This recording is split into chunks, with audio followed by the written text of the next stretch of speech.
Hi all, welcome to I+ training solutions. ഞാൻ വിഷ്ണു പുഷ്പരാജ്.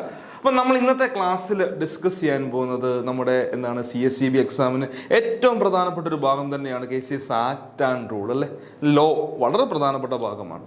അതിൽ തന്നെ ഇപ്പോൾ ഏകദേശം നമ്മുടെ ലേറ്റസ്റ്റ് സിലബസ് പ്രകാരം 15 മാർക്കോളമാണ് നമുക്ക് എന്ത് ചെയ്യുന്നത് ആ ഒരു പാർട്ടിൽ നിന്ന് ചോദിക്കുന്നത്. 15 മാർക്കിൻ്റെ കാര്യങ്ങൾ നമ്മൾ പഠിച്ചിരിക്കണം. അതിൽ തന്നെ ആക്റ്റുമുണ്ട്, റൂളുമുണ്ട് അല്ലേ. സെക്ഷനുമുണ്ട്, റൂളുമുണ്ട്, അല്ലെങ്കിൽ വകുപ്പുമുണ്ട്, ചട്ടവും ഉണ്ടെന്നറിയാം. അപ്പോൾ ഏറ്റവും പ്രധാനപ്പെട്ട മനസ്സിലാക്കേണ്ടത് ഇപ്പം നമ്മുടെ റൂൾസിൽ കുറച്ച് അമെൻമെൻറ്റുകൾ വന്നിട്ടുണ്ട് അല്ലേ. റൂൾസ് അമെൻമെൻറ്റുകൾ വന്നിട്ടുണ്ട്. അപ്പം ഞാൻ ആ റൂൾസ് അമെൻമെൻറ്റ് അല്ലേ, റൂളിൽ വന്നിട്ടുള്ള അമെൻമെൻറ്റുകളാണ് ഇന്ന് ഡിസ്കസ് ചെയ്യാൻ പോകുന്നത്. ഒരുപാട് അമെൻമെൻറ്റുകൾ വന്നിട്ടുണ്ട് റൂൾസിൽ. പ്രധാനപ്പെട്ട അമെൻമെൻറ്റ് എല്ലാം പ്രധാനപ്പെട്ട തന്നെയാണ്. ഇപ്പം നമ്മൾ ഈ അമെൻമെൻറ്റ് പഠിക്കുമ്പോഴേ നിങ്ങൾ എപ്പോഴും ഓർക്കണം, നമ്മൾ ഈ അമെൻമെൻറ്റുകൾ പഠിക്കുമ്പോൾ 3 രീതിയിലാണ് പഠിക്കേണ്ടത് അല്ലേ. അമെൻമെൻറ്റ് പൊതുവെ 3 രീതിയിലാണ് അമെൻമെൻറ്റ് കേട്ടോ. അതെല്ലാവരും ഒന്ന് മനസ്സിലാക്കണം. അമെൻമെൻറ്റ് പൊതുവെ 3 രീതിയിലാണ്. നമുക്ക് നോക്കാം എങ്ങനെയൊക്കെയാണെന്ന് ചോദിച്ചാൽ, ഒന്നാമത്തേത് പറഞ്ഞാൽ അഡീഷനാണ്. ഓക്കെ, അഡീഷൻ എന്ന് പറഞ്ഞാൽ പുതിയതായിട്ട് കൂട്ടിച്ചേർക്കുന്നു. ചില റൂളുകൾ പുതിയതായിട്ട് നിലവിൽ പറഞ്ഞിട്ടേ ഇല്ല, അത് പുതിയതായിട്ട് കൂട്ടിച്ചേർക്കുന്നു. പറഞ്ഞിട്ടേ ഇല്ല, അത് പുതിയതായിട്ട് ആഡ് ചെയ്യുന്നത് നമുക്ക് അഡീഷൻ എന്ന് പറയാം. പിന്നെ വരുന്നത് സബ്സ്റ്റിറ്റ്യൂഷനാണ്. ഓക്കെ, എന്താണ് ആ സബ്സ്റ്റിറ്റ്യൂഷൻ? സബ്സ്റ്റിറ്റ്യൂഷൻ എന്ന് പറഞ്ഞാൽ നിലവിൽ പറഞ്ഞിട്ടുണ്ട്, ഓക്കെ, നിലവിൽ പറഞ്ഞിട്ടുള്ള ഒരു റൂളിൽ ചില മാറ്റങ്ങൾ വരുത്തിയിട്ട് പറയുന്നതിന്. ഇപ്പം നമുക്ക് നിലവിൽ ചില ഡേയ്സുകൾ പറഞ്ഞു, അത് ചില മാറ്റം വരുത്തി. ഇപ്പം ദാറ്റ് മീൻസ് സബ്സ്റ്റിറ്റ്യൂഷൻ എന്ന് പറഞ്ഞാൽ എന്താണ്? ഓർത്ത് വെക്കുക, പറഞ്ഞിട്ടുള്ളതിൽ ചെറിയ വ്യത്യാസങ്ങൾ വരുത്തുന്നതിനെ സബ്സ്റ്റിറ്റ്യൂഷൻ എന്ന് പറയാം. മൂന്നാമതായിട്ട് വരുന്ന ഒമിഷനാണ്. ഒമിഷൻ എന്ന് പറയുമ്പോൾ എല്ലാവർക്കും അറിയാം, ഒഴിവാക്കുന്നത് അല്ലേ. അപ്പം ഈ 3 രീതിയിലാണ് നമ്മൾ മനസ്സിലാക്കേണ്ടത്, റൂൾസുമായി ബന്ധപ്പെട്ട കാര്യങ്ങൾ മനസ്സിലാക്കേണ്ടതെന്ന് ഓർത്ത് വെച്ചേക്കുക. അപ്പോൾ അഡീഷൻ വരുന്നുണ്ട്, സബ്സ്റ്റിറ്റ്യൂഷൻ വരുന്നുണ്ട് അല്ലേ, പിന്നെന്താ പറയുക, ഒമിഷൻസും വരുന്നുണ്ടെന്ന് ഓർത്ത് വെച്ചേക്കുക. അപ്പോൾ ഓരോന്നിനും ഞാൻ പറയും, അഡീഷൻ ആണോ അല്ലെങ്കിൽ സബ്സ്റ്റിറ്റ്യൂഷൻ ആണോ അല്ലെങ്കിൽ ഒമിഷൻ ആണോ നമുക്ക് പറഞ്ഞു പോകാം കേട്ടോ. അപ്പോൾ നമുക്ക് അങ്ങനെയെങ്കിലും നമുക്ക് ക്ലാസ്സിലേക്ക് പോകാം. ഓക്കെ, അപ്പോൾ ആദ്യം റൂൾസ് അമെൻമെന്റിൽ ആദ്യം നമ്മൾ ഡിസ്കസ് ചെയ്യാൻ പോകുന്നത് ഡെഫിനീഷൻസ് അല്ലെ. ഡെഫിനീഷൻസ്, വ്യാഖ്യാനങ്ങൾ എന്ന് പറയും.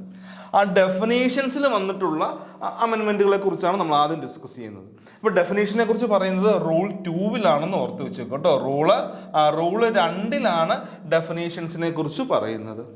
നമുക്ക് നോക്കാം. ഇവിടെ ആദ്യം പറയുന്നുണ്ട്, അമെൻമെന്റ് to the rules in the Kerala cooperative societies rules in rule 2. അപ്പോൾ റൂൾ 2 എന്ന് പറഞ്ഞാൽ ഡെഫിനേഷൻ ആണല്ലേ. റൂൾ 2 എന്ന് പറഞ്ഞാൽ ഡെഫിനേഷൻ ആണ്. അപ്പം നോക്കിയേ, ആദ്യം പറയുന്നുണ്ട് ആഫ്റ്റർ ക്ലോസ് എ അല്ലേ, അതായത് ക്ലോസ് എക്ക് ശേഷം the following clause shall B inserted. അപ്പോൾ അതായത് ഇതൊരു അഡീഷൻ ആണ്. ദാറ്റ് മീൻസ് എന്താ പറയുക, പുതിയതായിട്ട് ഇൻസേർട്ട് ചെയ്തതാണ്, പുതിയതായിട്ട് ആഡ് ചെയ്തതാണെന്ന് ഓർത്ത് വെച്ചേക്കുക. അപ്പോൾ ആദ്യം നമുക്ക് നോക്കാം എന്താണ് അവരവിടെ ഇൻസേർട്ട് ചെയ്തിട്ടുള്ളത്. അപ്പോൾ ഓർക്കുക, ഏതാണ് റൂൾ 2A ശേഷം അല്ലേ, റൂൾ 2A ശേഷം താഴെ പറഞ്ഞിട്ടുള്ളത് ഇൻസേർട്ട് ചെയ്തിട്ടുണ്ട്. താഴെ പറഞ്ഞിട്ടുള്ളത് എന്താണ്? ഓഡിറ്റ് ടീമാണ്. എന്താണ് മക്കളെ? ഓഡിറ്റ് ടീമാണ്. നമുക്കറിയാം, ഇപ്പോൾ നിലവിൽ സഹകരണ സംഘങ്ങളിൽ ടീം ഓഡിറ്റ് ആണ് നടക്കാറുള്ളത്. ഒരു 3-4 ഓഡിറ്റേഴ്സ് ഒരുമിച്ച് കയറി വിടുന്നു. ആ കൂടെ സീനിയറും ജൂനിയറും എല്ലാം കൂടെ മിക്സ് ചെയ്തിട്ടുള്ള ടീമായിരിക്കും. അപ്പോൾ അവരൊന്ന് ഓഡിറ്റ് ചെയ്തിട്ട് പോകുന്നു. അപ്പോൾ ടീം ഓഡിറ്റർ, പണ്ട് കാലങ്ങളിൽ യൂണിറ്റ് ഓഡിറ്റർ ആയിരുന്നു. അതിനുശേഷം എന്തായി? അതിനുശേഷം കൺകറന്റ് പോസ്റ്റിലേക്ക് വന്നിരുന്നു. ഇപ്പം അതിനുശേഷം എന്താണ്? ഇപ്പം ഓഡിറ്റ് ടീം എന്ന് ഓർത്ത് വെച്ചേക്കുക കേട്ടോ. ഓഡിറ്റ് ടീം എന്ന് ഓർത്ത് വെച്ചേക്കുക. അപ്പം പറയുന്നുണ്ട്, എവിടെയാണ്? റൂൾ 2AI റൂൾ 2AI ആണ് ഓഡിറ്റ് ടീം എന്ന് അർത്ഥമാക്കുക. പറയുന്നുണ്ട്, Audit team means a team of auditors appointed by the DCA as stipulated under subsection 9 of section 63. അപ്പോൾ സെക്ഷൻ 63 എന്ന് പറയുന്നത് എന്തായിരുന്നു? DCA ആയിരുന്നു അല്ലേ. സെക്ഷൻ 63 എന്ന് പറയുന്നത് DCA ആയിരുന്നു. അപ്പോൾ ഇവിടെ പറയുകയാണ്, ഓഡിറ്റ് ടീം എന്നാൽ എന്താണ്? Team of auditors appointed by the DCA as stipulated under subsection 9 of section 63. അപ്പം സെക്ഷൻ 63 സബ്സെക്ഷൻ 9 ടീം ഓഡിറ്റിനെ കുറിച്ച് പറയുക അല്ലെ. ടീം ഓഫ് ഓഡിറ്റേഴ്സ് അല്ലെങ്കിൽ ഓഡിറ്റ് ടീമിനെ കുറിച്ച് പറയുക. അത് ആ സെയിം തന്നെയാണെന്നാണ് പറയുക. എന്താണ് പറയുക? ഓഡിറ്റ് ടീം എന്ന് പറഞ്ഞാൽ team of auditors appointed by the DCA. അപ്പം DCA അപ്പോയിന്റ് ചെയ്തിട്ടുള്ള ടീം ഓഫ് ഓഡിറ്റേഴ്സിനെയാണ് ഇവിടെ ഓഡിറ്റ് ടീം എന്നതുകൊണ്ട് അർത്ഥമാക്കുന്നതെന്ന് ഓർത്ത് വെച്ചേക്കുക. സ്കീമൊക്കെ ഉണ്ട് കേട്ടോ, ഗവൺമെൻറ് സ്കീമൊക്കെ കൊണ്ടുവന്നിട്ടുണ്ട്. അതിനകത്ത് വളരെ വിശദമായിട്ട് പറയുന്നുണ്ട്. നമുക്കതൊക്കെ വരും ക്ലാസ്സുകൾ വിശദമായിട്ട് നോക്കാം. അപ്പോൾ ഇവിടെ പറയുന്നുണ്ട്, audit team means a team of auditors appointed by the DCA. അപ്പോൾ ടീം ഓഫ് ഓഡിറ്റേഴ്സിനെ അപ്പോയിന്റ് ചെയ്യുന്നത് ആരാണെന്ന് ചോദിച്ചാൽ DCA ആണ്. ആ stipulated under subsection 9 of section 63. അപ്പോൾ സെക്ഷൻ 63 സബ്സെക്ഷൻ 9 പ്രകാരം അല്ലേ, അത് തന്നെയാണ് ഇവിടെ പറയുക. അത് തന്നെയാണ് ഇവിടെ പറയുക. അപ്പോൾ ഓർത്ത് വെച്ചേക്കുക, ഓഡിറ്റ് ടീം എന്നാൽ എന്താണ്? A team of auditors appointed by the DCA എന്ന് ഓർത്ത് വെച്ചേക്കുക. അതിനെക്കുറിച്ച് ഡിഫൈൻ ചെയ്യുന്നത് സെക്ഷൻ 2A ഓർത്ത് വെച്ചേക്കുക കേട്ടോ. സെക്ഷൻ 2A ഓർത്ത് വെച്ചേക്കുക. ഇനി വീണ്ടും ഇവിടെ പുതിയതായിട്ടൊരു ഇൻസേർഷൻ വന്നിട്ടുണ്ട് അല്ലേ? പുതിയതായിട്ട് ഒരു ഇൻസേർഷൻ വന്നിട്ടുണ്ട് ആഫ്റ്റർ ക്ലോസ് എ അല്ലേ? ക്ലോസ് എക്ക് ശേഷം എന്താ അർത്ഥം നോക്കാം മക്കളെ? ആഫ്റ്റർ ക്ലോസ് എ അല്ലെ? ക്ലോസ് എക്ക് ശേഷം പറയാണ് the following clause shall B inserted. After close എക്ക് ശേഷം താഴെ പറയുന്ന ക്ലോസ് ആഡ് ചെയ്തു. ദാറ്റ് മീൻസ് AB എന്ന് ഓർത്ത് വെച്ചേക്കും കേട്ടോ. എന്താണ്? എക്ക് ശേഷം നമ്മൾ AB എന്ന് പറയുന്ന ഒരു പുതിയ ക്ലോസ് ആഡ് ചെയ്തിട്ടുണ്ട്. ദാറ്റ് മീൻസ് റൂള് 2AB എന്നുകൊണ്ട് അർത്ഥമാകുന്നത് എന്താണ്? കോപ്പറേറ്റീവ് റിവൈവൽ ഫണ്ട് സ്കീമാണ്. എന്താണ് മക്കളെ? Cooperative revival fund scheme. Cooperative revival fund scheme പറയുന്നുണ്ട്. Cooperative revival fund scheme means the cooperative revival fund scheme constituted under section 57E of the act. അപ്പം 57 KCS ആക്ടിലെ section 57E പ്രകാരം constitute ചെയ്തിട്ടുള്ള cooperative revival fund സ്കീമിനെയാണ് ഇവിടെ rule 2AB cooperative revival fund scheme എന്നതുകൊണ്ട് അർത്ഥമാക്കുന്നത് അല്ലെങ്കിൽ വ്യാഖ്യാനിക്കുന്നത്, define ചെയ്യുന്നത്.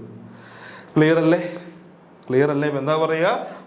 Rule 2AB എന്ന് പറഞ്ഞാൽ അത് കോപ്പറേറ്റീവ് റിവൈവൽ ഫണ്ട് സ്കീമാണ്. അപ്പോൾ കോപ്പറേറ്റീവ് റിവൈവൽ ഫണ്ട് സ്കീം എന്ന് പറഞ്ഞാൽ എന്താണ്? Cooperative revival fund scheme constituted under section 57E of the act. നമ്മുടെ ആക്ടിലെ സെക്ഷൻ 57E പ്രകാരം കോൺസ്റ്റിറ്റ്യൂട്ട് ചെയ്യുന്ന കോപ്പറേറ്റീവ് റിവൈവൽ ഫണ്ട് സ്കീമിനെയാണ് rule 2AB cooperative revival fund scheme എന്നതുകൊണ്ട് വ്യാഖ്യാനിക്കുന്ന ഓർത്ത് വെച്ചേക്കുക.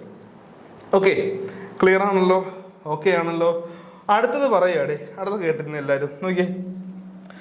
ഫോർ ക്ലോസ് എച്ച് അല്ലെ പറയുന്നുണ്ട്. For clause H the following clause shall be substituted. അതായത് ഓൾറെഡി ക്ലോസ് എച്ച് അതായത് റൂൾ 2H കുറിച്ച് ഡിഫൈൻ ചെയ്യുന്നുണ്ടായിരുന്നു. പേഴ്സൺ എന്ന് ഡിഫൈൻ ചെയ്യുന്നുണ്ടായിരുന്നു. അതിൽ ചെറിയ മാറ്റങ്ങൾ വരുത്തി. അപ്പോൾ ഇത് ഇൻസേർഷൻ അല്ല, പുതിയതായിട്ട് ആഡ് ചെയ്തതല്ല. നിലവിൽ റൂൾ 2H എന്ന് പറഞ്ഞ് നമ്മൾ ഓരോ ഡിഫൈൻ ചെയ്യുന്നുണ്ടായിരുന്നു. അതിൽ ചെറിയ മാറ്റങ്ങൾ വരുത്തി എന്ന് ഓർത്ത് വെച്ചേക്കുക. നോക്കാം, അവിടെ പറയുന്നുണ്ട് the following clause shall be substituted. ഇവിടെ സബ്സ്റ്റിറ്റ്യൂഷൻ ആണ് വന്നിട്ടുള്ളത്. അതായത് നിലവിൽ പറഞ്ഞതിൽ ചെറിയ മാറ്റങ്ങൾ കൊണ്ടുവന്നു അല്ലെ? എച്ച് എന്ന് പറഞ്ഞ പേഴ്സൺ ആണ്, വ്യക്തി അല്ലെ? പേഴ്സൺ പറയുന്നുണ്ട്. Person include the government, the local self government institutions, പിന്നെന്താണ്, and the cooperative societies registered under this act. അപ്പോൾ നമ്മൾ ഒരു സഹകരണ സംഘത്തിൽ അല്ലെങ്കിൽ സഹകരണ നിയമപ്രകാരം അല്ലെങ്കിൽ സഹകരണ ചട്ടപ്രകാരം പേഴ്സൺ എന്ന് പറഞ്ഞാൽ നമ്മളെപ്പോലുള്ള ഇൻഡിവിജ്വൽ മാത്രമൊന്നല്ല കേട്ടോ. പേഴ്സൺ എന്ന് പറഞ്ഞാൽ അതിൽ ആരൊക്കെ ഉൾപ്പെടുന്നുണ്ട്? ഗവൺമെന്റിനെ പേഴ്സണായിട്ട് കണക്കാക്കണം. ക്ലിയർ? ഗവൺമെന്റിനെ പേഴ്സണായിട്ട് കണക്കാക്കണം, ലോക്കൽ സെൽഫ് ഗവൺമെന്റ് ഇൻസ്റ്റിറ്റ്യൂഷനെ പേഴ്സണായിട്ട് കണക്കാക്കണം. പിന്നെ നമ്മുടെ ഈ ആക്ട് പ്രകാരം രജിസ്റ്റർ ചെയ്തിട്ടുള്ള മറ്റ് സഹകരണ സംഘങ്ങളെയും പേഴ്സൺ ആയിട്ട് കണക്കാക്കണമെന്ന് ഓർത്ത് വെച്ചേക്കുക. ക്ലിയർ അല്ലേ?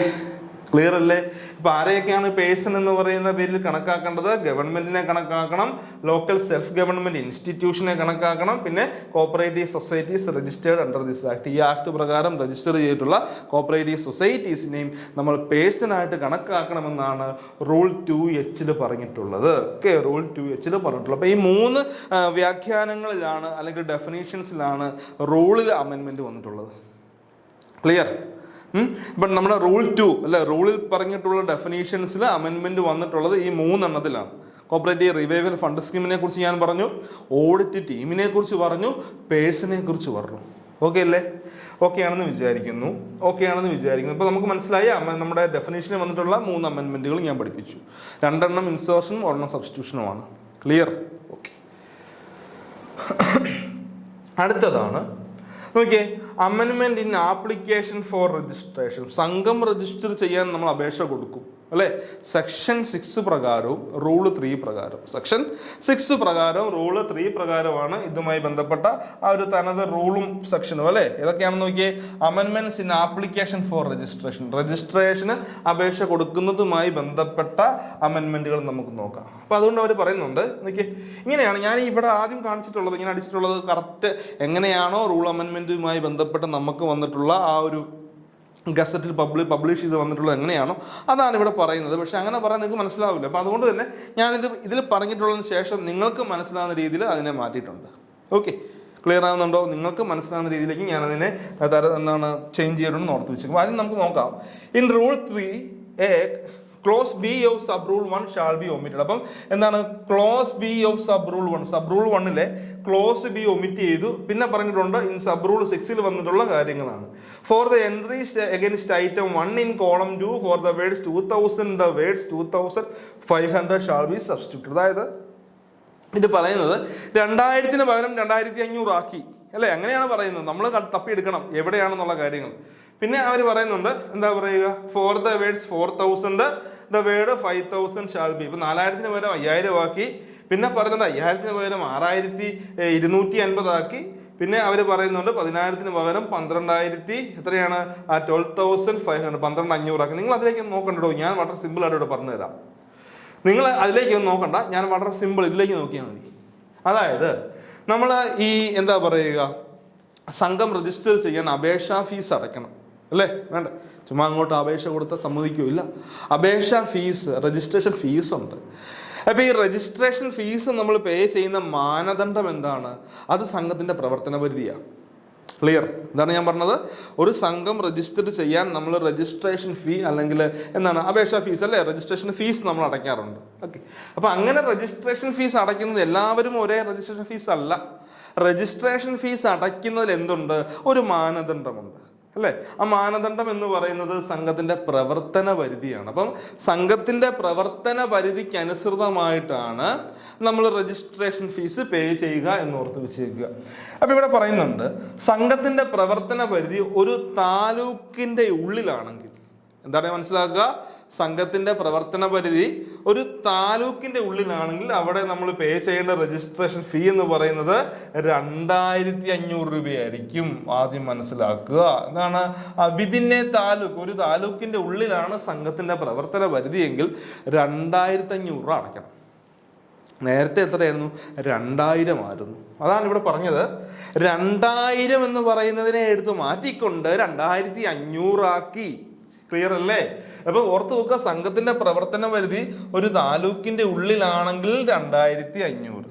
ഇനി ഞാൻ പറയാണ്, സംഘത്തിന്റെ പ്രവർത്തന പരിധി ഒരു താലൂക്ക് ആൻഡ് എബവ് അല്ലെ, taluk and above but less than A district. ഒരു താലൂക്കോ അതിൽ കൂടുതലോ എന്നാൽ ഒരു ജില്ലയിൽ കുറവായിരിക്കണം. എന്താ പറയുക? താലൂക്ക് ആൻഡ് എബവ്, ഒരു താലൂക്കോ അതിൽ കൂടുതലാകാം, പക്ഷെ ഒരു ജില്ലയിൽ കുറവാണെങ്കിൽ അവിടെ പേ ചെയ്യേണ്ട ആ ഒരു ഫീ എന്ന് പറയുന്നത് 5000 ആയിരിക്കും. ക്ലിയർ? ഒരു താലൂക്കിന്റെ ഉള്ളിലാണെങ്കിൽ 2500. ഇനി ഒരു താലൂക്കോ അതിൽ കൂടുതലാവാം, ഒരു താലൂക്കോ അതിൽ കൂടുതലും അതോടൊപ്പം തന്നെ ഒരു ജില്ലയിൽ കുറവുമാണെങ്കിൽ, ഒരു താലൂക്കോ അതിൽ കൂടുതലും അതോടൊപ്പം ഒരു ജില്ലയിൽ കുറവുമാണെങ്കിൽ അവിടെ പേ ചെയ്യേണ്ട ഫീസ് 5000 ആണെന്ന് ഓർത്ത് വെച്ചേക്കുക. ഇനി സംഘത്തിന് നമ്മൾ പറഞ്ഞു ഒരു താലൂക്കിനുള്ളിൽ 2500, ഒരു താലൂക്കോ അതിൽ കൂടുതലോ but less than A district, ഒരു താലൂക്കോ അതിൽ കൂടുതലോ പ്രവർത്തന പരിധി, എന്നാൽ ജില്ലയാവാൻ പാടില്ലെങ്കിൽ 5000.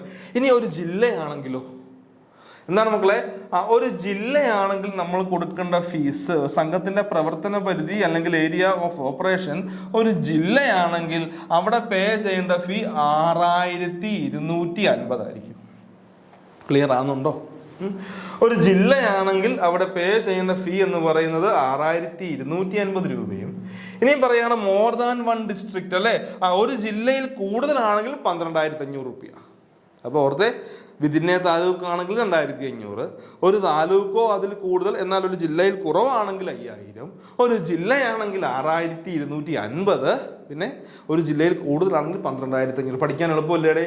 പഠിക്കാൻ എളുപ്പമല്ലേ? 2500 2500 അതിൻ്റെ ഇരട്ടി 5000. ഇപ്പൊ 2500 5000, 6250 അതിൻ്റെ ഇരട്ടി എത്രയാണ്? 12500 എന്ന് ഓർത്ത് വെച്ചേക്കുക. ഓക്കെ അല്ലേ? ക്ലിയർ അല്ലേ? സിമ്പിൾ അല്ലേ? മനസ്സിലായില്ലേ? ഓക്കെ. അപ്പോൾ ഓർത്ത് വെച്ചേക്ക, ഇതാണ് നമ്മുടെ ആ അപേക്ഷാ ഫീസുകളിൽ രജിസ്ട്രേഷന് ആവശ്യമായിട്ടുള്ള ആ രജിസ്ട്രേഷൻ ഫീസിൽ വന്നിട്ടുള്ള ഭേദഗതികൾ നമ്മൾ പഠിച്ചു. അടുത്തത് ഇവിടെ പുതിയതായിട്ട് അവർ ആഡ് ചെയ്തിട്ടുള്ളതാണ് കേട്ടോ. Every application for the registration of a cooperative society shall be submitted and processed through online or on physical mode. അപ്പം നമുക്ക് എന്താണ് പറയുക? രജിസ്ട്രേഷന് വേണ്ടിയുള്ള അപേക്ഷ നമുക്ക് ഒന്നെങ്കിലും നേരിട്ട് കൊണ്ട് കൊടുക്കാം, അല്ലെങ്കിൽ ഓൺലൈനായിട്ടാണ് കൊടുക്കാം. ക്ലിയർ ആകുന്നുണ്ടോ? ക്ലിയർ ആവുന്നുണ്ടോ? എന്താ പറയുക? Every application for the registration of a cooperative society shall be submitted and processed through online or on physical mode. അപ്പോൾ ഓൺലൈൻ ആയിട്ടോ അല്ലെങ്കിൽ ഫിസിക്കൽ മോഡിലോ നമുക്ക് എന്ത് ചെയ്യാം? രജിസ്ട്രേഷനുള്ള അപേക്ഷ നൽകുകയും സബ്മിറ്റ് ചെയ്യുകയും അല്ലെങ്കിൽ പ്രോസസ്സ് സബ്മിറ്റ് ചെയ്യുകയും അതോടൊപ്പം തന്നെ എന്താണ് പ്രോസസ്സ് ചെയ്യുകയും ചെയ്യാമെന്ന് ഓർത്ത് വെച്ചേക്കുക. ക്ലിയർ ആയി അല്ലേ? ക്ലിയർ ആയെന്ന് ഞാൻ വിചാരിക്കുന്നു. എടേ എല്ലാവർക്കും ഓക്കെ അല്ലേ? അല്ലേ? അപ്പം നമ്മൾ റൂള് 2 കാര്യം പഠിച്ചു. ആദ്യം റൂള് 3 കാര്യങ്ങൾ പഠിച്ചു. ഇനി അടുത്തത് പഠിക്കാൻ പോകുന്നത് റൂള് 4 കാര്യമാണ്, അമെൻമെന്റ്സ് ഇൻ രജിസ്ട്രേഷൻ. അപ്പോൾ രജിസ്ട്രേഷൻ്റെ ഭാഗത്ത് വന്നിട്ടുള്ള അല്ലേ, ആ രജിസ്ട്രേഷനുമായി ബന്ധപ്പെട്ട ഭാഗത്ത് വന്നിട്ടുള്ള അമെൻമെന്റ്സുകളെ കുറിച്ചാണ് നോക്കുന്നത്. അമെൻമെന്റ്സ് ഇൻ രജിസ്ട്രേഷൻ എന്ന് ഓർത്ത് വെച്ചേക്കുക. അപ്പോൾ ഇതുമായി ബന്ധപ്പെട്ട സെക്ഷൻ ഏതാണെന്ന് ചോദിച്ചാൽ ഓർത്തേക്കുക. സെക്ഷൻ 7 റൂള് 4 കേട്ടോ. സെക്ഷൻ 7 റൂള് 4 ഈ കാര്യങ്ങൾ പറയുന്നത്. അപ്പോൾ അതുകൊണ്ട് തന്നെ അവരോട് പറയാണ് ഇൻ റൂൾ 4 ആണ് എന്താണ് അമെൻമെന്റ്സ് ഇൻ രജിസ്ട്രേഷനുമായി ബന്ധപ്പെട്ട റൂള് എന്ന് പറയുന്നത് റൂള് 4 ആണ്. അപ്പോൾ അതുമായി ബന്ധപ്പെട്ട കാര്യങ്ങളാണ് ഞാൻ പഠിക്കാൻ പോകുന്നത്. ഇനി ഇവിടെ പറയും in close 2 for the words bracket letters simple in close A to E the words bracket letters and symbols in close A to F shawl be substituted എന്നാണ് പറയുക. ഷാൾ ബി സബ്സ്റ്റിറ്റ്യൂട്ടഡ് എന്നാണ് പറയുക. നമുക്ക് നോക്കാം എന്താണെന്ന് നോക്കാം അല്ലേ? ആ കാര്യങ്ങൾ വളരെ വിശദമായിട്ട് നോക്കാം. ഓക്കെ. പിന്നെ പറയാണ് എന്താണ് after the words the above requirement the simple and word he me request the chief promoter. അതൊന്നും നോക്കണ്ട, ഞാൻ പ്രോപ്പറായിട്ട് ഈ കാര്യങ്ങൾ മാത്രം നിങ്ങൾ നോക്കിയാൽ മതി. അവിടെ വന്നിട്ടുള്ള അമെൻമെന്റ് കൂട്ടിയുള്ള കാര്യങ്ങളാണ് ഞാൻ പറയുന്നത്. ഒരു സംഘം രജിസ്റ്റർ ചെയ്ത് നൽകുന്ന ആരാ? രജിസ്ട്രാർ ആണെന്ന് പറഞ്ഞു. സംഘം രജിസ്റ്റർ ചെയ്ത് നൽകുന്ന രജിസ്ട്രാർ ആണെന്ന് ഞാൻ ഓൾറെഡി പറഞ്ഞു, നിങ്ങൾക്കും അറിയാം. ഇപ്പൊ ഇവിടെ പറയാണ് നോക്കിയേ, if the registrar is satisfied that the proposed society has complied with the above requirement, he may request the chief promoter to submit a certificate from the financing bank stating the credit balance by way of depositing the initial share capital collected from the promoting members. എന്താണ് അർത്ഥമാക്കുക? എന്താണ് if the registrar is satisfied that the proposed society has complied with the above requirements. അതെ, കുറച്ച് കാര്യങ്ങൾ പറയുന്നുണ്ട്. നമ്മൾ സെക്ഷനൊക്കെ പഠിക്കുമ്പോഴും റൂളിൽ പറയുന്നുണ്ട് എന്താണ് പറയുക, അപേക്ഷ ആജ്ഞാ റൂളുമായി ബന്ധപ്പെട്ടല്ല അതിന് വിധേയപ്പെട്ട് നിൽക്കണം. സംഘത്തിൻ്റെ പ്രവർത്തന പരിധി ഓവർലാപ്പ് ചെയ്യാൻ പാടില്ല. പിന്നെന്താണ് നമ്മുടെ സെക്ഷൻ 4 പ്രകാരമായിരിക്കണം സംഘത്തിൻ്റെ ലക്ഷ്യം എന്ന് പറയുന്നുണ്ട്. ഒരിക്കലും ആക്ടിനും റൂളിനും വിരുദ്ധമാവാൻ പാടില്ല. സംഘത്തിൻ്റെ ബൈലോ അല്ലെങ്കിൽ നിയമാവലി അല്ലെ, സംഘത്തിൻ്റെ ബൈലോ ഒക്കെ എന്താണ് പറയുക, അതൊരിക്കലും കോൺട്രാറി ആവാൻ പാടില്ല. അല്ലെങ്കിൽ നമ്മുടെ ആക്ടിനും നിയമത്തിനും ചട്ടത്തിനും ഒന്നും എന്താണ് വിപരീതമാവാൻ പാടില്ല. പിന്നെ നമ്മൾ എന്താണ് അവിടെ ഷെയർ ക്യാപിറ്റൽ മണി എന്ത് ചെയ്തിരിക്കണം, കളക്ട് ചെയ്തിരിക്കണം. അങ്ങനെ കുറേ കാര്യങ്ങൾ പറയുന്നുണ്ട്. അങ്ങനെ എല്ലാ കാര്യങ്ങളും രജിസ്ട്രാർ സാറ്റിസ്ഫൈഡ് ആകുകയാണെങ്കിൽ അതായത് പറയുക if the registrar is satisfied that the proposed society has complied with the above requirements. എല്ലാ കാര്യങ്ങളും പക്കയാണ്, എല്ലാ കാര്യങ്ങളും പ്രോപ്പറായിട്ട് അവിടെ എന്താണ് നമ്മുടെ ചീഫ് പ്രൊമോട്ടർ സബ്മിറ്റ് ചെയ്തു. രജിസ്ട്രാർ അതിൽ സാറ്റിസ്ഫൈഡ് ആകുകയാണെങ്കിൽ രജിസ്ട്രാർ എന്ത് പറയും, he may request the chief promoter to submit a certificate from the financing bank stating the credit balance by way of depositing the initial share capital collected from the promoting members. അപ്പോൾ അതാണ് പറയുന്നത്. എല്ലാ കാര്യങ്ങളും okay ആണെങ്കിൽ നമ്മുടെ registrar chief promoter പറയും എന്താണ്, നിങ്ങൾ ഫിനാൻസിങ് ബാങ്കിൽ ഇട്ടിട്ടുള്ള ഡെപ്പോസിറ്റ് ചെയ്തിട്ടുള്ള ക്രെഡിറ്റ് ബാലൻസ് ആയിട്ട്, അതായത് നിങ്ങൾ നിക്ഷേപം ഫിനാൻസിങ് ബാങ്കിൽ നിങ്ങൾ എന്ത് ചെയ്തിട്ടുണ്ട്, ആ ഷെയർ മണി അല്ലെ ഇനീഷ്യൽ ഷെയർ മണി മേടിച്ച് എന്ത് ചെയ്തിരിക്കണം, 14 ദിവസമായിട്ട് ചീഫ് പ്രൊമോട്ടർ ഫിനാൻസിങ് ബാങ്കിൽ ഡെപ്പോസിറ്റ് ചെയ്യണം. അതുമായി ബന്ധപ്പെട്ട ആ ഒരു സർട്ടിഫിക്കറ്റ് കൊണ്ടുവരാൻ പറയും അല്ലേ. Submit a certificate from the financing bank, അതായത് ധനസഹായ ബാങ്ക് അല്ലെങ്കിൽ ഫിനാൻസിങ് ബാങ്കിൽ നിങ്ങൾ ഫണ്ട് നിക്ഷേപിച്ചിട്ടുണ്ട്. നീ ചീഫ് പ്രൊമോട്ടർ എന്ത് ചെയ്യും, അവിടുത്തെ അംഗങ്ങളിൽ നിന്ന് അല്ലെ അപേക്ഷയിൽ ഒപ്പിട്ട അംഗങ്ങളുടെ നിന്ന് ഫണ്ട് മേടിക്കും അല്ലെ, ഇനീഷ്യൽ ഷെയർ ക്യാപിറ്റൽ മേടിച്ച് അത് ഫിനാൻസിങ് ബാങ്കിൽ നിക്ഷേപിക്കാറുണ്ട്. അപ്പം അതുമായി ബന്ധപ്പെട്ട് അങ്ങനെ നിക്ഷേപിച്ചതിൻ്റെ ആ ഒരു സർട്ടിഫിക്കറ്റ് കൊണ്ടുവരാൻ പറയും അല്ലേ. അതാണ് submit a certificate from the financing bank stating the credit balance by way of deposit the initial share capital collected from the promoting members. ആ മെമ്പേഴ്സിൽ നിന്ന് മേടിച്ച് ഫിനാൻസിങ് ബാങ്കിൽ നിക്ഷേപിച്ചിട്ടുണ്ട്. അപ്പോൾ അതിൻ്റെ സർട്ടിഫിക്കറ്റ് കൊണ്ടുവരാൻ പറയും എന്ന് ഓർത്ത് വെച്ചേക്കുക. പിന്നെ പറയണം and he may raise a society and its bylaw. എന്നിട്ട് എന്ത് ചെയ്യും, നമ്മുടെ രജിസ്ട്രാർ എന്ത് ചെയ്യും, സംഘം രജിസ്റ്റർ ചെയ്യുന്നതാണ് പറയുക അല്ലെ. എല്ലാ കാര്യങ്ങളും ഓക്കെയാണ്. ഈ ഫിനാൻസിങ് ബാങ്കിൽ നിന്നുള്ള ക്രെഡിറ്റ് സർട്ടിഫിക്കറ്റ് മേടിച്ചു കഴിഞ്ഞാൽ എന്ത് ചെയ്യും, he may register the society and its bylaw. അപ്പോൾ സംഘവും രജിസ്റ്റർ ചെയ്യും. അതോടൊപ്പം തന്നെ എന്താണ് സംഘത്തിന്റെ ബയലോ വളരെ പ്രധാനപ്പെട്ടതാണ്, ഉപനിബന്ധന അല്ലെങ്കിൽ നിയമാവലി എന്നൊക്കെ പറയും. അങ്ങനെ ആ ബയലോയും രജിസ്റ്റർ ചെയ്യും. അങ്ങനെ ബയലോയും രജിസ്റ്റർ എന്ത് ചെയ്യും? And issue to the society free of cost a certificate of registration if in form number 3 signed by himself and bearing his official seal along with a certified copy of the bylaw as approved and registered by him എന്നാ പറയുക. അപ്പോൾ എല്ലാ കാര്യങ്ങളും okay ആണെങ്കിൽ സംഘവും register ചെയ്യും, ബൈലോയും register ചെയ്തതിനു ശേഷം എന്ത് ചെയ്യും? ഫോം നമ്പർ 3 കേട്ടോ, ഫോറം നമ്പർ 3 ഒരു രജിസ്ട്രേഷൻ സർട്ടിഫിക്കറ്റ്, അതിന് ഫീസ് ഒന്നും വേണ്ട, ഫ്രീ ഓഫ് കോസ്റ്റിലാണ് അല്ലേ. ഫോറം നമ്പർ 3 ഒരു രജിസ്ട്രേഷൻ സർട്ടിഫിക്കറ്റ് അദ്ദേഹം എന്ത് ചെയ്യും? Signed by himself, registrar sign ചെയ്യും. അതോടൊപ്പം തന്നെ അദ്ദേഹത്തിന്റെ എന്താണ് ഒഫീഷ്യൽ ആയിട്ടുള്ള സീലും എന്ത് ചെയ്യാറുണ്ട്? അതിൽ വെക്കാറുണ്ട് അല്ലേ. ഇപ്പൊ എന്താണ്, എല്ലാം ഓക്കെ ആണെന്നുണ്ടെങ്കിൽ, എല്ലാ കാര്യങ്ങളും സെറ്റ് ആയിട്ടുണ്ടെങ്കിൽ ഫോം നമ്പർ 3 ഫ്രീ ഓഫ് കോസ്റ്റിൽ രജിസ്ട്രാർ എന്ത് ചെയ്യും? രജിസ്ട്രേഷൻ സർട്ടിഫിക്കറ്റ് ഇഷ്യൂ ചെയ്യും. അതിൽ രജിസ്ട്രാറിന്റെ സൈനും ഉണ്ടാവും, അദ്ദേഹത്തിന്റെ ഒഫീഷ്യൽ സീലും അതിലുണ്ടായിരിക്കും, ഓർത്ത് വെച്ചേക്കുക. പിന്നെ എന്ത് ചെയ്യും? Along with a certified copy of the bylaw അല്ലെ, ബൈലോയുടെ ഒരു സർട്ടിഫൈഡ് കോപ്പി നൽകും. ബൈലോ രജിസ്റ്റർ ചെയ്തതിനു ശേഷം അതിന്റെ ഒരു സർട്ടിഫൈഡ് കോപ്പി എന്ത് ചെയ്യും? ആ രജിസ്ട്രാർ നൽകും, ഓർത്ത് വെച്ചേക്കുക. അത് രജിസ്ട്രാർ അപ്രൂവ് ചെയ്തും രജിസ്റ്റർ ചെയ്തതുമായിരിക്കും. ഓക്കെ, അപ്പോൾ രജിസ്ട്രാർ അപ്രൂവ് ചെയ്തതും രജിസ്റ്റർ ചെയ്തതുമായിട്ടുള്ള ബൈലോയുടെ ഒരു കോപ്പിയും അതുപോലെ തന്നെ എന്താണ് രജിസ്ട്രേഷൻ സർട്ടിഫിക്കറ്റും ആർക്ക് നൽകും? സംഘത്തിന് നൽകുമെന്ന് ഓർത്ത് വെച്ചേക്കുക കേട്ടോ, വളരെ പ്രധാനപ്പെട്ടതാണ്. പിന്നെ നിങ്ങളോട് പ്രീവിയസ് ആയിട്ട് ചോദിച്ചിട്ടുള്ള കുറച്ച് കാര്യങ്ങളുണ്ട് അല്ലേ. The certificate of registration shall contain the registration number of the society and dates of its registration എന്ന് ഓർത്ത് വെച്ചു കേട്ടോ. അതായത് രജിസ്ട്രേഷൻ സർട്ടിഫിക്കറ്റ് എന്തൊക്കെയാണുള്ളത്? The certificate of registration shall contain the registration number of the society and date of its registration. അപ്പോൾ ഓർത്ത് വെച്ചേക്കുക, സംഘത്തിന്റെ രജിസ്ട്രേഷൻ നമ്പരും എന്നാണ് അത് രജിസ്റ്റർ ചെയ്തത് ആ തീയതിയും ഉണ്ടായിരിക്കും.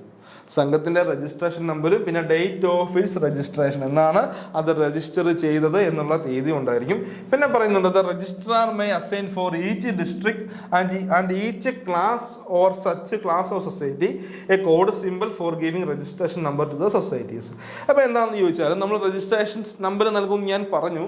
അപ്പോൾ അത് എങ്ങനെയാണെന്ന് ചോദിച്ചാൽ ഓരോ ജില്ലയ്ക്കും ഓരോ കോഡ് ഉണ്ടാവും, പിന്നെ ഓരോ ടൈപ്പ് ഓഫ് ക്ലാസ്സിനും ഒരു കോഡ് ഉണ്ടാവും. ഇത് രണ്ടോ കൂട്ടിയായിരിക്കും നൽകുക അല്ലേ. അതാണ് പറയുക രജിസ്ട്രാർ എങ്ങനെയാണ് അസൈൻ ചെയ്യുന്നത് പറയുന്നുണ്ട്. The registrar may assign for each district and each class or such class of society a code simple for giving registration number to the societies. അപ്പം ഒരു കോഡ് നമ്പർ ഉണ്ടായിരിക്കും അല്ലേ ഓരോ ജില്ലയ്ക്കും. ഇപ്പോൾ കോട്ടയം ജില്ല അല്ലെങ്കിൽ പത്തനംതിട്ട ജില്ല, അപ്പോൾ ഓരോ ജില്ലയ്ക്കും അതിൻ്റേതായിട്ടുള്ള ഒരു കോഡ് നമ്പരും പിന്നെ ഓരോ ക്ലാസ് ടൈപ്പ് ഓഫ് ക്ലാസ്സുകളുണ്ടല്ലോ, A class, B class, C, അങ്ങനെ ക്ലാസ്സുകൾ അല്ലേ. അതിനും എന്ത് നൽകാറുണ്ട്? ഒരു കോഡ് നൽകുമെന്ന് ഓർത്ത് വെച്ചേക്കുക. ഓക്കെ, ഇനിയും പറയുന്നുണ്ട് when a society has been registered, ഒരു സംഘം രജിസ്റ്റർ ചെയ്ത് കഴിയുമ്പോൾ the bylaw as approved and registered by the registrar shall be the registered bylaw of the society for the time being in force. പറയുന്നുണ്ട് when a society has been registered, ഒരു സംഘം register ചെയ്ത് കഴിയുമ്പോൾ the bylaws as approved and registered by the register. അപ്പോൾ registrar approve ചെയ്ത് register ചെയ്ത് നൽകിയിട്ടുള്ള registrar approve ചെയ്ത് രജിസ്റ്റർ ചെയ്ത് നൽകിയിട്ടുള്ള ബൈലോയെ എന്തായിട്ട് കണക്കാക്കും? രജിസ്റ്റേർഡ് ബൈലോ ആയിട്ട് കണക്കാക്കും എന്നാണ് പറയുന്നത്. ക്ലിയർ ആകുന്നുണ്ടോ? ഒരു സംഘത്തിന്റെ ബൈലോ എന്ന് ചോദിച്ചാൽ registered bylaw of the society എന്നാണ് പറയുക. അപ്പം അങ്ങനെ രജിസ്റ്റർ ചെയ്ത് നൽകിയ ആ ഒരു ബൈലോയെ എന്തെന്ന് വിശേഷിപ്പിക്കും? രജിസ്റ്റേർഡ് ബൈലോ, രജിസ്റ്റേർഡ് ബൈലോ എന്ന് വിശേഷിപ്പിക്കുന്നു, ഓർത്ത് വെച്ചിരിക്കുക. പിന്നെ പറയാണ് എന്താണ്? In close 6 four the words 90 days the word 60 days shawl be substituted എന്നാണ് പറയുക. അതായത് any decision to register society under sub-rule 4 or any refusal of an application for registration of a society under sub-rule 5 shall be made within 60 days from the date of receipt of application. അതായത് അപേക്ഷ കിട്ടി അല്ലെ, അപേക്ഷ കിട്ടി 60 ദിവസത്തിനകമായിട്ട് ആ അപേക്ഷയിന്മേൽ തീരുമാനം കൈക്കൊള്ളണം registrar. അതായത് രജിസ്ട്രാറിന്റെ മുൻപാകെ എന്ത് സമർപ്പിക്കുന്നു? ഓർത്ത് വെക്കണം കേട്ടോടെ. ആ രജിസ്ട്രാറിന്റെ മുൻപാകെ എന്ത് ചെയ്യുകയാണ്? രജിസ്റ്റർ ചെയ്യാൻ വേണ്ടി ഒരു അപേക്ഷ സമർപ്പിച്ചാൽ ആ അപേക്ഷ കിട്ടി 60 ദിവസത്തിനകമായിട്ട് എന്ത് ചെയ്തിരിക്കണം? രജിസ്ട്രാർ എന്ത് ചെയ്തിരിക്കണം? ആ രജിസ്ട്രാർ അതിന്മേൽ തീരുമാനം എടുക്കണം എന്ന് ഓർത്ത് വെച്ചേക്ക് കേട്ടോ. അതിന്മേൽ തീരുമാനം എടുക്കണം എന്ന് ഓർത്ത് വെച്ചാൽ മതി. Okay, Any decision to raise a society under sub-rule 4 or any refusal of an application for registration of society under sub-rule 5 shall be made within 60 days from the date of receipt of application. അതായത് എന്താണെങ്കിലും ഒന്നെങ്കിൽ അദ്ദേഹത്തിന് തിരസ്കരിക്കാം, അപേക്ഷ proper അല്ല എന്നുണ്ടെങ്കിൽ reject ചെയ്യാം, അപേക്ഷ എല്ലാം പക്ക ആണെന്നുണ്ടെങ്കിൽ രജിസ്റ്റർ ചെയ്ത് കൊടുക്കാം. എന്തും ആയിക്കോട്ടെ, രജിസ്റ്റർ ചെയ്തോട്ടെ റിജക്റ്റ് ചെയ്തോട്ടെ, പക്ഷെ 60 ദിവസം അപേക്ഷ സ്വീകരിച്ച് 60 ദിവസമായിട്ട് അതിന്മേൽ തീരുമാനം കൈക്കൊള്ളണം എന്ന് ഓർത്ത് വെച്ചേക്കും കേട്ടോ. 60 ദിവസമായിട്ട് അതിന്മേൽ തീരുമാനം കൈക്കൊള്ളണം എന്ന് ഓർത്ത് വെച്ചേക്കുക. ക്ലിയർ അല്ലേ? 60 days 60 ദിവസമായിട്ട് അതിന്മേൽ തീരുമാനം കൈക്കൊള്ളണമെന്ന് ഓർത്ത് വെച്ചേക്കുക. ഓക്കെ, അടുത്ത പറയാണ് നോക്കിയേ. In societies where online system has been implemented, അപ്പോൾ ഓൺലൈൻ സിസ്റ്റം ഇംപ്ലിമെന്റ് ചെയ്തിട്ടുള്ള സംഘത്തിൽ the submission of application for registration and remittance of fee and all other transaction relating to it shall be processed through such online system. അതായത് എന്താണ്, online system implement ചെയ്തിട്ടുള്ള societies എന്ത് ചെയ്യുകയാണ്, the submission of application for registration, സംഘം register ചെയ്യാനുള്ള അപേക്ഷയും അതുപോലെ തന്നെ എന്താണ് ഫീസ് അടച്ചത്, റെമിറ്റൻസ് ഓഫ് ഫീ അടയ്ക്കുന്നതും പിന്നെ മറ്റെല്ലാ കാര്യങ്ങളും ഇതുമായി ബന്ധപ്പെട്ട മറ്റെല്ലാ ഇടപാടുകളും ഓൺലൈനായിട്ട് തന്നെ അല്ലേ, ഓൺലൈനായിട്ട് തന്നെ നടത്താമെന്ന് പറയുന്നുണ്ട്. അതും ഒന്ന് മനസ്സിലാക്കി വെച്ചേക്കുക. ക്ലിയർ? അതായത് അത് ഓൺലൈനായിട്ട് നമുക്ക് ചെയ്യാം, പ്രശ്നമൊന്നുമില്ല എന്നാണ് പറയുന്നത് കേട്ടോ. In societies where online system has been implemented the submission of application for രജിസ്ട്രേഷനുള്ള അപേക്ഷയും അതുപോലെ തന്നെ എന്താണ് ഫീസ് അടയ്ക്കുന്ന remittance of fee and all other transaction relating to it, അതുമായി ബന്ധപ്പെട്ട രജിസ്ട്രേഷനുമായി ബന്ധപ്പെട്ട എല്ലാ കാര്യങ്ങളും എന്ത് ചെയ്യുന്ന പറയാ, ഓൺലൈനായിട്ട് തന്നെ ചെയ്യാമെന്ന് ഓർത്ത് വെച്ചേക്കുക കേട്ടോ. ഓൺലൈനായിട്ട് തന്നെ ചെയ്യാമെന്ന് ഓർത്ത് വെച്ചേക്കുക. ഓക്കെ, ഇനിയും പറയണം after rule 4A the following rule shall be added. അതായത് റൂൾ 4A ശേഷം ഞാൻ ഓൾറെഡി പറഞ്ഞായിരുന്നു, ഇൻസേർട്ട് ചെയ്ത് വന്നേക്കുന്നതാണ് അല്ലേ. ആഫ്റ്റർ റൂൾ 4A ശേഷം the following rule shall be added അല്ലേ, ഒരു പുതിയ ഒരു റൂള് അവിടെ ആഡ് ചെയ്തിട്ടുണ്ട്. എന്താണ് ആ ആഡ് ചെയ്ത റൂള്? ആ റൂൾ 4B ആണ് കേട്ടോ മക്കളെ. എന്താണ് റൂൾ 4B? റൂൾ 4Bയിലാണ് ആ പറയുന്നത്. Manner of issuing certificate in the event of change of name of society. അപ്പം നമ്മൾ ഓൾറെഡി പറഞ്ഞു, ഒരു രജിസ്ട്രേഷൻ സർട്ടിഫിക്കറ്റ് നൽകുന്നത്, ഒറിജിനൽ രജിസ്ട്രേഷൻ സർട്ടിഫിക്കറ്റ് നൽകുന്നത് റൂള് പ്രകാരം നമ്മൾ പറഞ്ഞു ഏതിലാണ് നൽകുക? ഫോം നമ്പർ 3യിലാണ്. ഞാൻ ഓൾറെഡി പറഞ്ഞു ഫോം നമ്പർ 3യിലാണ് നൽകുന്നത്. ഫോറം നമ്പർ 3യിലാണ് ഒറിജിനൽ രജിസ്ട്രേഷൻ സർട്ടിഫിക്കറ്റ് നൽകുന്നത്. ഇനി ഏതെങ്കിലും കാരണവശാൽ അത് നഷ്ടപ്പെട്ടു അല്ലെ, ഒരിക്കലും തിരിച്ചെടുക്കാൻ പറ്റാത്ത രീതിയിൽ അത് നഷ്ടപ്പെട്ടെങ്കിൽ അവിടെ ഡ്യൂപ്ലിക്കേറ്റ് രജിസ്ട്രേഷൻ സർട്ടിഫിക്കറ്റ് ഇഷ്യൂ ചെയ്യും. അത് ഫോം നമ്പർ 3A ഇതാണ് ഫോം നമ്പർ 3A. ഇനി ഇവിടെ പറയുന്നത് എന്താണ്? സംഘത്തിന്റെ പേര് മാറ്റി. നമ്മൾ ഓൾറെഡി പഠിച്ചിട്ടുണ്ട്, നിലവിലുള്ള സംഘത്തിന്റെ പേര് നമുക്ക് മാറ്റാം, പ്രശ്നമൊന്നുമില്ല അല്ലേ. ബൈലോ അമെൻഡ് ചെയ്തുകൊണ്ട് പേര് മാറ്റാം. അങ്ങനെ പേര് മാറ്റുന്നത് ഒരു പ്രശ്നവും ഇല്ല. എന്താ പറയുക, നമ്മുടെ അവകാശങ്ങളും ഉത്തരവാദിത്തങ്ങളും ഒന്നും എന്താണ് അവിടെ ഒരു പ്രശ്നം സംഭവിക്കുന്നില്ല. നമ്മുടെ അവകാശങ്ങൾക്കും ഉത്തരവാദിത്തങ്ങൾക്കും ഒരു കോട്ടവും സംഭവിക്കാറില്ല. ഇപ്പം നമ്മൾ ഒരു ഉദാഹരണം ഞാൻ പറയാം. ഇപ്പം നിലവിലെ സംഘത്തിൻ്റെ ഒരു പേര് ABC സൊസൈറ്റി കേട്ടോ, ഒരു ഉദാഹരണമാണ്. ABC സൊസൈറ്റി എന്നുള്ള പേര് അല്ലേ, എന്നുള്ള പേരിൽ ഒരു സംഘം പ്രവർത്തിക്കുന്നു. ഈ സംഘത്തിൻ്റെ പേര് മാറ്റി XYZ എന്നാക്കി. എന്താണ് XYZ? ഉദാഹരണമാണ്, XYZ എന്നാക്കി ഓർത്ത് വെച്ചേക്കുക. ഇപ്പൊ ABC സംഘമായിരുന്ന സമയത്ത് ഒരാൾക്ക് അല്ലേ, ആർക്കാണ്, ഒരു രാജേഷ് എന്ന് പറയുന്ന ആൾക്ക് സംഘം ഒരു 1 ലക്ഷം രൂപ ലോൺ അനുവദിച്ചായിരുന്നു കേട്ടോ. എന്നാണ് സംഘത്തിന്റെ പേര് ABC ആണ്. ആ സമയത്ത് രാജേഷ് എന്ന് പറയുന്ന ഒരു മെമ്പർക്ക് 1 ലക്ഷം രൂപ ലോൺ അപേക്ഷിച്ചു. അങ്ങനെ ലോൺ കൊടുത്തതിന് ശേഷം അദ്ദേഹം അതിനുശേഷം എന്താണ് സംഘത്തിന്റെ പേര് XYZ എന്നാക്കി. അങ്ങനെ XYZ എന്നാക്കിയപ്പോൾ എന്താണ് അദ്ദേഹത്തിന് പറയാൻ പറ്റത്തില്ല, ഞാൻ ലോൺ എടുത്തത് ABC സംഘത്തിൽ നിന്നാണ്, ഈ XYZ സംഘത്തിന് ഞാൻ പൈസ അടയ്ക്കത്തില്ല എന്ന് പറയാൻ പറ്റത്തില്ല. അതായത് പേര് മാറ്റുന്നത് കൊണ്ട് സംഘത്തിന്റെ അവകാശങ്ങളും സംഘത്തിന്റെ ഉത്തരവാദിത്തങ്ങളും മാറുന്നില്ല. പഴയ പേര് പോലെ തന്നെ എന്താണ് ആ സമയത്ത് ചെയ്ത് എല്ലാം എന്താണ് ഓക്കെ ആയിട്ട് നിൽക്കുന്നുണ്ട് അല്ലേ. കാരണം പേര് മാറ്റേണ്ട പ്രശ്നമൊന്നുമില്ല. അപ്പോൾ ഇവിടെ പറയുകയാണ്, അങ്ങനെ പേര് മാറ്റി കഴിഞ്ഞാൽ എന്ത് ചെയ്യണം, നമ്മുടെ രജിസ്ട്രേഷൻ സർട്ടിഫിക്കറ്റ് മാറ്റി കൊടുക്കണം. ഇപ്പം നിലവിൽ ABC സംഘത്തിന്റെ രജിസ്ട്രേഷൻ സർട്ടിഫിക്കറ്റിൽ name of the society ABC എന്നാണ് അല്ലേ, ഉദാഹരണമാണ്. ഇനിയിപ്പോൾ എന്ത് ചെയ്തു, XYZ എന്ന് പേര് മാറ്റി കഴിഞ്ഞാൽ അവിടെ മറ്റൊരു രജിസ്ട്രേഷൻ സർട്ടിഫിക്കറ്റ് ഇഷ്യൂ ചെയ്യണം. അങ്ങനെ നമ്മൾ ഇഷ്യൂ ചെയ്യുന്നത് ഏതിലാണെന്ന് ചോദിച്ചാൽ ഫോം നമ്പർ 3Bയിലാണ് കേട്ടോ. അങ്ങനെ നമ്മൾ ഇഷ്യൂ ചെയ്യുന്നത് ഫോം നമ്പർ 3B-യിലാണ്. അതായത് സംഘത്തിൻ്റെ പേര് മാറ്റുന്ന സമയത്ത് പുതിയതായിട്ട് ഇഷ്യൂ ചെയ്യും, രജിസ്ട്രേഷൻ സർട്ടിഫിക്കറ്റ് ഇഷ്യൂ ചെയ്യുന്നത് ഫോം നമ്പർ 3B-യിലാണ്. അപ്പോൾ ഒറിജിനൽ രജിസ്ട്രേഷൻ എത്രയാണ്? Form number 3, duplicate form number 3A, പിന്നെ എന്താണ് പറയുക, സംഘത്തിൻ്റെ പേര് മാറ്റി കഴിഞ്ഞാൽ ഫോറം നമ്പർ 3B-യിൽ രജിസ്ട്രേഷൻ സർട്ടിഫിക്കറ്റ് ഇഷ്യൂ ചെയ്യും.